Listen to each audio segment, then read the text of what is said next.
Hello, good morning students. So again I am coming with the important final accounts adjustments. तो ये topic हमारे लिए बहुत important होगा और यहाँ पे हमें ये हमारे स्टूडेंट्स के लिए +1 के स्टूडेंट्स के लिए और बीकॉम के स्टूडेंट्स के लिए अगर हम यहाँ पे फाइनल अकाउंट्स बनाते हैं तो how to deal with various adjustments और every adjustment has got double effect. जैसा कि हमारे स्टूडेंट्स को पता होगा कि हर एडजस्टमेंट का डबल इफेक्ट होता है हमारे फाइनल अकाउंट्स में। अब यहाँ पे हम बनाते हैं ट्रेडिंग अकाउंट बनाते हैं, प्रॉफिट एंड लॉस अकाउंट हमें प्रिपेयर करना है और बैलेंस शीट हमें बनानी है।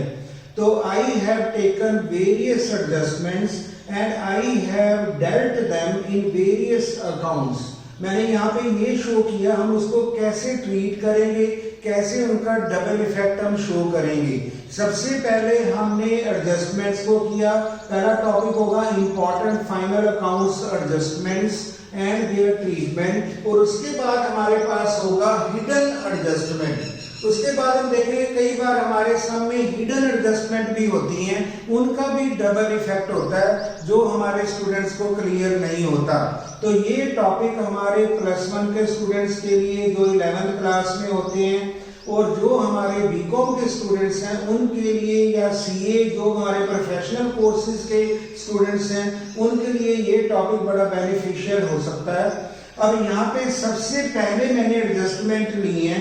नंबर 1 हमारी जो मेन एडजस्टमेंट होती है वो होती है क्लोजिंग स्टॉक। जब हमारा closing stock outside the trial balance हमें गिवन होता है, तो जब भी हमें ट्रायल बैलेंस के आउटसाइड कोई भी इंफॉर्मेशन होती है उसको हम एडजस्टमेंट कहते हैं। तो नंबर 1 हम ले रहे हैं क्लोजिंग स्टॉक। अब क्लोजिंग स्टॉक मेरा नंबर 1 टॉपिक होगा। जब आउटसाइड द ट्रायल बैलेंस होगा उसका क्या क्या इफेक्ट होगा।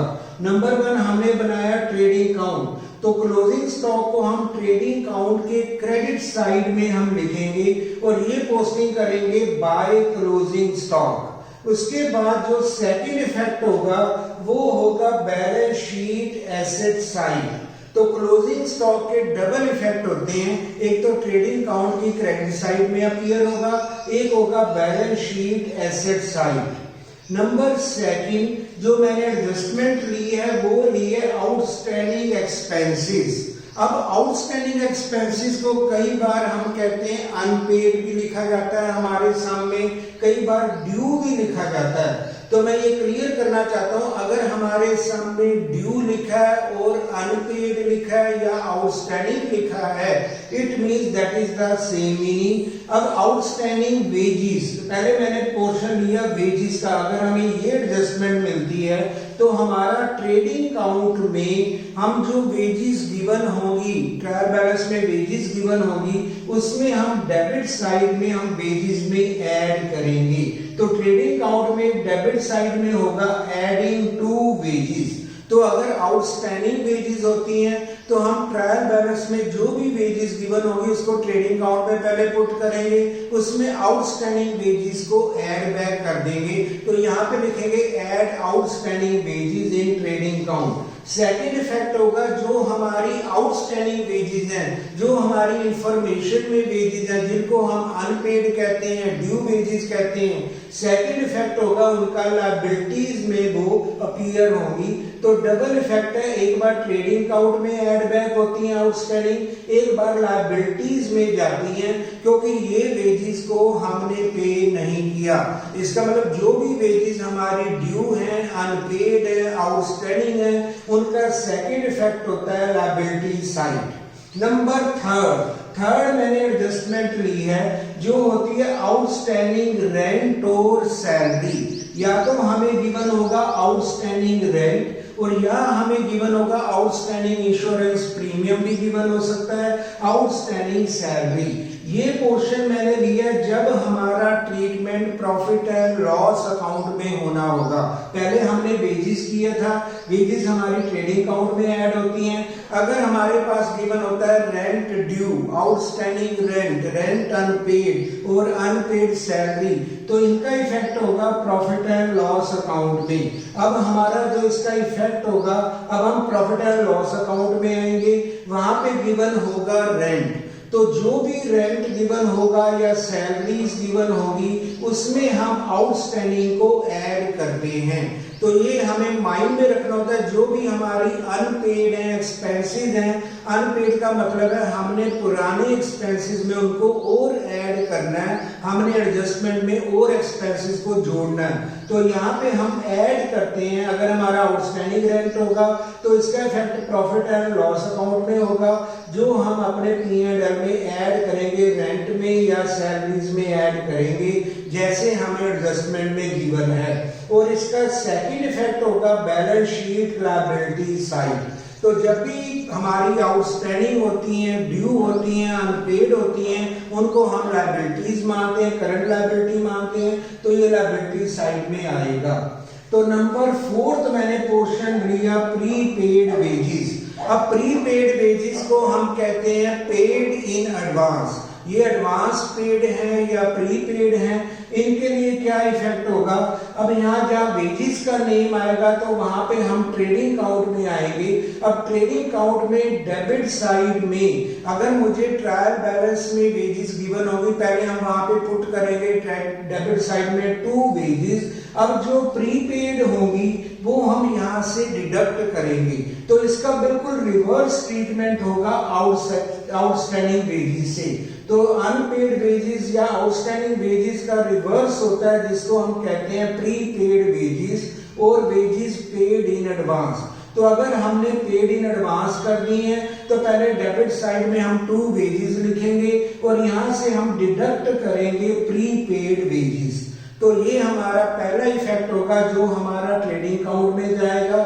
सेकंड इफेक्ट, अब पेड इन एडवांस और प्रीपेड को हम एसेट मानते हैं, दैट इज अवर एसेट। अगर आउटस्टैंडिंग होती है वो लायबिलिटीज होती है, अगर प्रीपेड होती है तो वो हमारी एसेट होती हैं। तो पहले ये एक्सपेंसेस में लेस होती हैं, जो इनका एक्सपेंस होगा, जो वेजेस है तो वेजेस में लेस होंगी, रेंट है तो रेंट में लेस होगा, सैलरीज है तो सैलरी में लेस होगी जो हमारी प्रीपेड होगी। तो सेकंड इफेक्ट होगा एसेट साइड। उसके बाद नंबर 5वां पॉइंट मैंने लिया प्रीपेड रेंट और सैलरी। तो कई बार हमारे प्रॉफिट एंड लॉस की भी आइटम आती है जिसमें रेंट अपीयर होता है, सैलरीज अपीयर होती हैं, कई बार हमारा इंश्योरेंस प्रीमियम भी अपीयर होता है। तो यहाँ पे हम प्रॉफिट एंड लॉस अकाउंट में आएंगे। सबसे पहले हमें वहां पे रेंट गिवन होगा, डेबिट में हम 2 रेंट लिखेंगे और डिडक्ट करेंगे उस रेंट से जो लिखेंगे लेस प्रीपेड रेंट और प्रीपेड सैलरी। तो प्रीपेड हमारी लेस होती हैं, आउटस्टैंडिंग हमारे एक्सपेंस में ऐड होती हैं। क्योंकि प्रीपेड क्यों लेस होती हैं, क्योंकि ये हमारी करंट एसेट है, हमने एडवांस में पे कर दी है, अब हम दोबारा पे नहीं करेंगे तो इसलिए हम डिडक्ट करते हैं। तो अगर ये रेंट की बात होगी तो ये हमारे प्रॉफिट एंड लॉस अकाउंट में अपीयर होगी। तो यहाँ हमने रेंट और सैलरी में इसको डिडक्ट कर देना है, हमें यहाँ से लेस कर देना है। तो प्रीपेड हमेशा लेस होते हैं, आउटस्टैंडिंग ऐड होते हैं। और सेकंड इफेक्ट होगा एसेट साइड। अब नंबर 6 पॉइंट जिसको हम कहते हैं अक्रूड कमीशन। अब इसको हम ये भी कह सकते हैं commission due but not received. अगर हमारा कमीशन ड्यू है, कोई भी इनकम ड्यू है बट नॉट रिसीव्ड, अभी हमें कमीशन नहीं मिला, अभी हमें इनकम नहीं मिली, इसका इफेक्ट क्या होगा। इसका इफेक्ट होगा प्रॉफिट एंड लॉस अकाउंट में क्रेडिट साइड में हम जाएंगे, क्योंकि प्रॉफिट एंड लॉस के क्रेडिट में हमें इनकम गिवन होती है। अब क्रेडिट में हम लिखेंगे बाय अक्रूड कमीशन। तो जो भी हमारा कमीशन है पहले उसको हम नोट डाउन करेंगे, जो ट्रायल बैलेंस में इनकम गिवन होगी वहां पे प्रॉफिट एंड लॉस में लिखेंगे बाय कमीशन और बाय इनकम। जो भी हमारी इनकम होगी उसका नेम लिखेंगे और अक्रूड कमीशन जो होगा, जो ड्यू बट नॉट रिसीव, उसको हम ऐड कर देंगे उस इनकम में। तो कमीशन को हम ऐड करेंगे, जो भी हमें इनकम और मिलनी है, अक्रूड हो चुकी है, ड्यू हो चुकी है, वो हमारी इनकम में ऐड हो जाएगी। तो क्रेडिट साइड में हम जाएंगे बाय कमीशन, वहां पे ऐड करेंगे मोर कमीशन, जो हमें ड्यू है। सिमिलरली उसका नेम इनकम भी हो सकता है, उसमें हम इनकम को ऐड करेंगे। और इसका जो सेकंड इफेक्ट होगा वो होगा एसेट साइड। अब मैं एक और बात यहाँ पे आना चाहता हूँ जब हम अक्रूड इनकम की बात करते हैं तो एक इसका रिवर्स पॉइंट होता है जिसको हम कहते हैं इनकम रिसीव्ड इन एडवांस। अगर हमें कमीशन एडवांस में मिला है या इनकम एडवांस में मिली है तो इसका ट्रीटमेंट रिवर्स हो जाएगा। ये भी हम नोट करें, जैसे मैंने अक्रूड इनकम की बात की, ये इनकम में ऐड होती है, सेकंड इफेक्ट होता है एसेट साइड। अगर हमारा होगा इनकम रिसीव्ड इन एडवांस तो इसका रिवर्स हो जाएगा। तो हम यहाँ पे जो क्रेडिट में हमने बाय साइड में इनकम लिखी होगी, अगर रिसीव्ड इन एडवांस है तो यहाँ से हम डिडक्ट कर देंगे, लेस कर देंगे, less income received in advance, क्योंकि इसको हम लायबिलिटी मानते हैं इन अकाउंट्स में। तो जहाँ पे हमारी इनकम रिसीव्ड इन एडवांस है वो लायबिलिटी मानी जाएगी और वहां से डिडक्ट हो जाएगी। जो हमने एडवांस में रिसीव की वो हमें दोबारा नहीं मिलेगी, इसलिए लेस हम कर देंगे इनकम रिसीव्ड इन एडवांस को और सेकंड इफेक्ट होगा लायबिलिटी साइड। तो ये हमारा अक्रूड इनकम है, ये ऐड होती है, सेकंड इसका एसेट होता है। अगर इनकम रिसीव्ड इन एडवांस आ जाए तो वो हम यहाँ इनकम से लेस कर देते हैं, उसको हम लायबिलिटी साइड में ले जाते हैं। नंबर 7 पॉइंट में आ रहा हूं, डेप्रिसिएशन ऑफ फिक्स्ड एसेट। तो ये भी हमारे एडजस्टमेंट में गिवन होता है कि हमें लैंड एंड बिल्डिंग को 5% डेप्रिशिएट करना है, अपनी बिल्डिंग को 10% डेप्रिशिएट करना है, ऐसे हमें एडजस्टमेंट में गिवन होता है। तो जो भी वैल्यू हमारी एसेट में गिवन होगी उसकी हम परसेंटेज लगा देंगे, 10% और 5% जैसा हमें गिवन होगा, उसको हम जो भी एक्सपेंस बनेगा वो प्रॉफिट एंड लॉस अकाउंट में हम डेबिट में लिखेंगे टू डेप्रिसिएशन। तो इसका इफेक्ट, पहला इफेक्ट प्रॉफिट एंड लॉस में आएगा, वहां पे हम लिखेंगे टू डेप्रिसिएशन।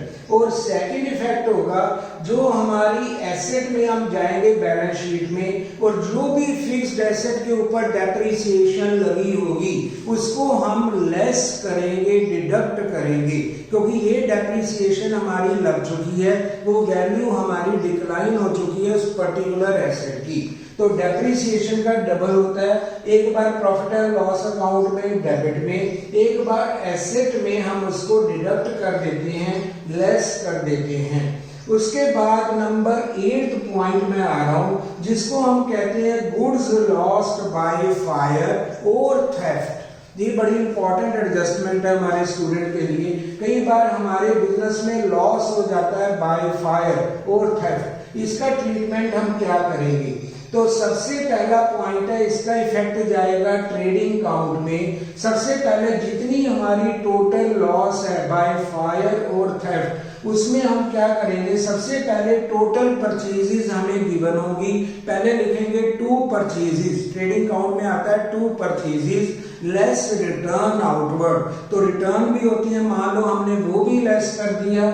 उसके बाद जितनी टोटल परचेजेस हैं उसको हम लेस करेंगे, जितना हमारा टोटल लॉस हुआ है बाय थेफ्ट और बाय फायर, उसको हम टोटल लॉस को लेस करेंगे परचेजेस में से। अब इसके पोर्शन में हमारे एग्जाम में लिखा हो सकता है, कुछ पोर्शन हमें इंश्योरेंस क्लेम में मिल गया, कुछ पोर्शन हमारा अनकवर्ड है, जो हमारा लॉस हो गया, जो हमें क्लेम नहीं मिलेगा। तो इसका मतलब जो क्लेम हमें नहीं मिलेगा, if loss is not covered under insurance claim, तो उसको हम डेबिट में नोट करेंगे प्रॉफिट एंड लॉस अकाउंट में।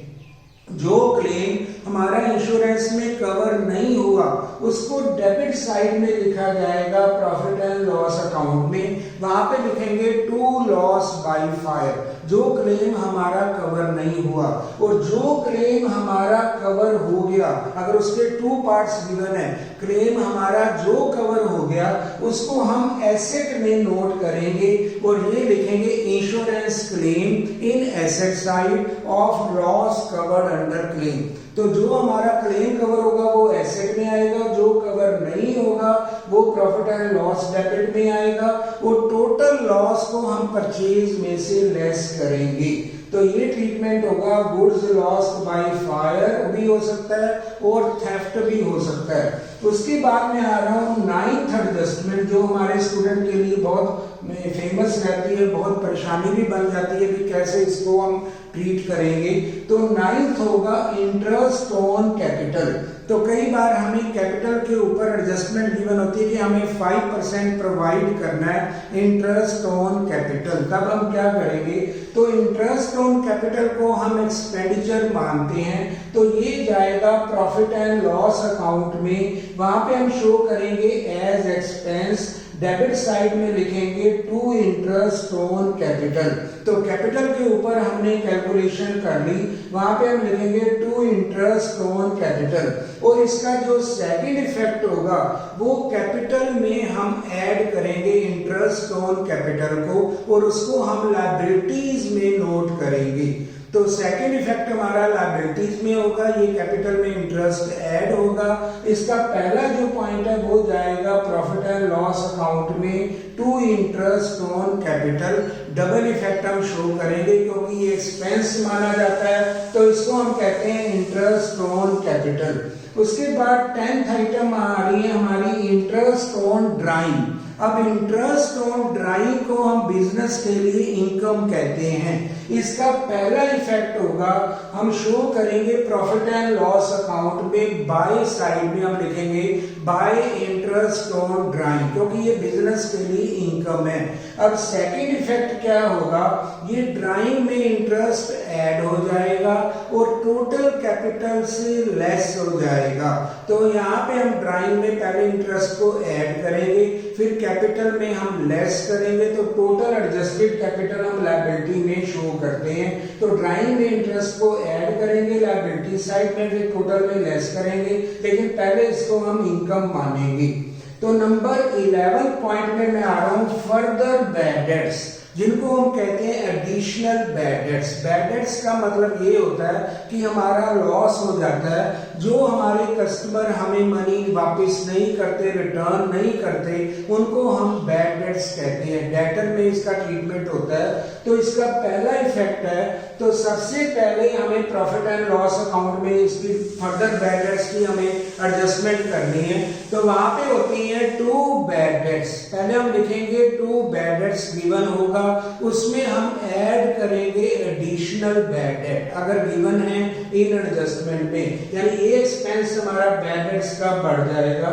और इसका जो सेकंड इफेक्ट होगा वो बैलेंस शीट में जितने भी हमें डेटर गिवन होंगे ट्रायल बैलेंस में, वो हम लेस करेंगे विद फर्दर बैड डेट और एडिशनल बैड डेट, क्योंकि जो भी एडजस्टमेंट में गिवन होते हैं उनको या तो हम फर्दर बैड डेट का नेम देते हैं या हम उनको कहते हैं एडिशनल बैड डेट। तो जो हमारा एडिशनल बैड डेट होंगे डेटर में से लेस हो जाएंगे इन द बैलेंस शीट। तो यहाँ डिडक्ट कर देंगे एडिशनल बैड डेट्स को हमारी डेटर में से।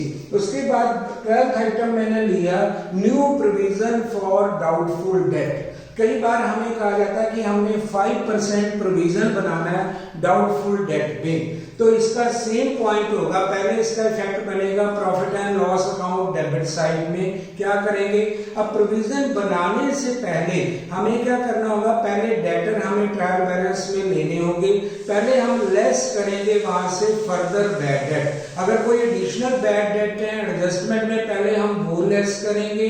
रिमेनिंग डेटर में प्रोविजन बनाया जाता है, तो रिमेनिंग डेटर का हम प्रोविजन बनाएंगे 5% और उसको हम प्रॉफिट एंड लॉस अकाउंट में डेबिट साइड में हम मेंशन करेंगे। लेकिन बैलेंस शीट में क्या होगा, जितने हमारे रिमेनिंग डेटर आए होंगे फर्दर बैड डेट के बाद, उसमें हम इससे न्यू प्रोविजन को भी लेस कर देंगे। तो डेटर में हमारे लेस होते जाएंगे बैलेंस शीट में, और प्रॉफिट एंड लॉस में ये एक्सपेंसेस बन के ऐड होता जाएगा। वहां पे टू साइड में ऐड होगा और डेटर बैलेंस शीट हमारी एसेट में ये लेस हो जाएगा। उसके बाद मैंने 13 एडजस्टमेंट ली है, वो ली है goods used for personal use.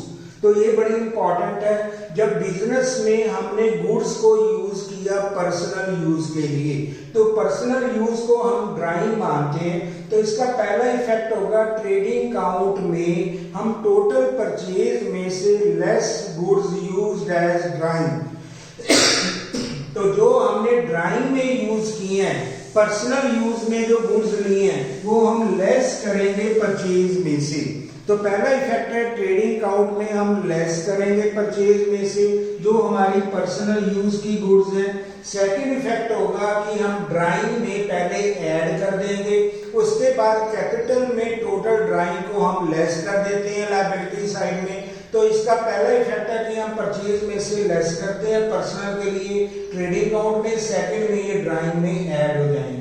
तो ये मैंने 13 एडजस्टमेंट बनाई हैं जिनका हमारा डबल इफेक्ट होता है, और ये हमें देखना होगा कि इसके दो अकाउंट में हमारे मिनिमम इफेक्ट जाने चाहिए जो भी हमारी एडिशनल इंफॉर्मेशन होती है, क्योंकि हमें ये कहा जाता है every adjustment has got double effect, her adjustment का डबल इफेक्ट होता है। तो ये मैंने नोट डाउन किया।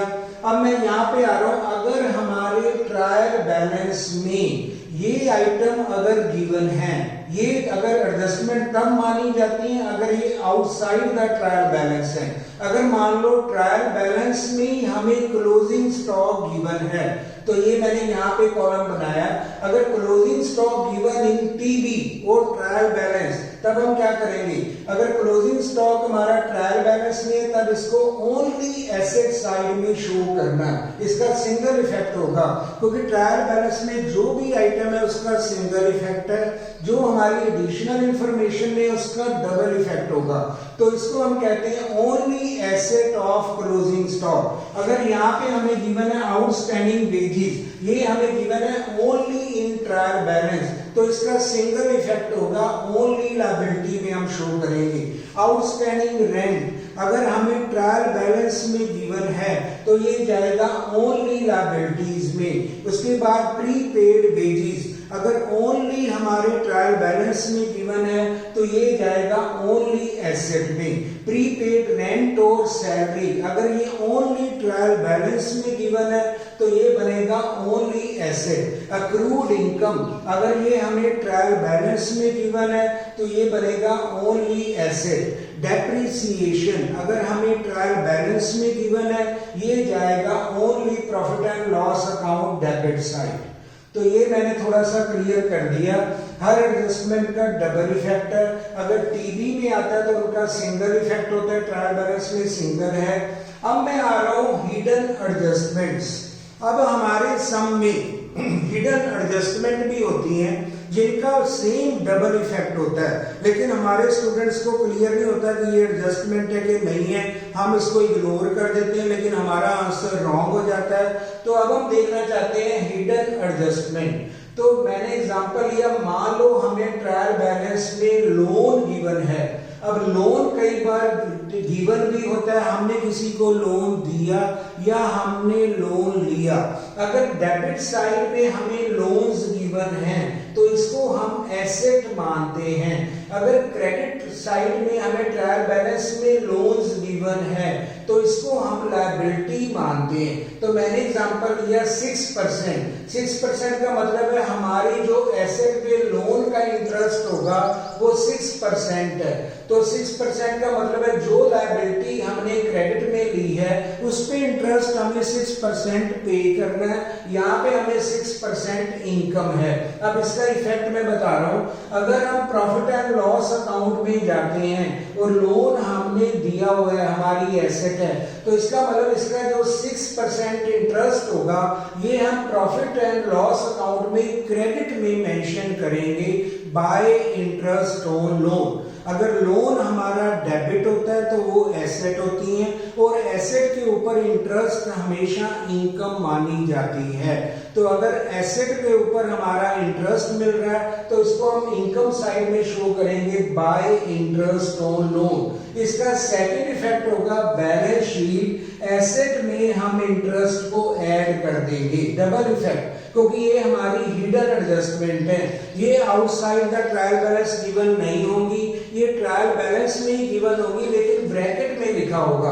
तो ब्रैकेट का मतलब होता है ये भी हमारी हिडन एडजस्टमेंट होती है। तो अगर एसेट में इंटरेस्ट मिला, एक बार इनकम बन जाती है, एक बार एसेट बन जाती है, एसेट में ऐड हो जाती है। अगर मान लो लायबिलिटीज में लोन लिखा है और उनके ब्रैकेट में ट्रायल बैलेंस में लिखा है 6%, इसका मतलब है हमने लायबिलिटी ली हुई है, इसका इंटरेस्ट हमें पे करना है 6%। तो ये जाएगा प्रॉफिट एंड लॉस अकाउंट के डेबिट साइड में हम लिखेंगे, क्योंकि ये हमारा एक्सपेंस होगा टू इंटरेस्ट ऑन लोन। और इसका सेकंड इफेक्ट होगा बैलेंस शीट लायबिलिटी साइड, ये इंटरेस्ट को हम ऐड करेंगे अपने लोन में, लायबिलिटी में ये ऐड हो जाएगा एज इंटरेस्ट, लायबिलिटी और बढ़ जाएगी। तो ये हमारी हिडन एडजस्टमेंट है। उसके बाद मैं आ रहा हूं, कई बार हमारी इंपॉर्टेंट एडजस्टमेंट होती है, ये भी हमारी हिडन होती हैं। अब मान लो हमने अकाउंट बनाना है 31 मार्च 2020 तक, और यहाँ पे इंफॉर्मेशन है in the trial balance insurance premium ₹240 पर annum पेड अप टू 30 जून 2020। अब 31 मार्च तक मुझे अकाउंट बनाने थे, लेकिन हमने इंश्योरेंस प्रीमियम पे किया 30 जून तक, और इसका अमाउंट है 240 पर annum।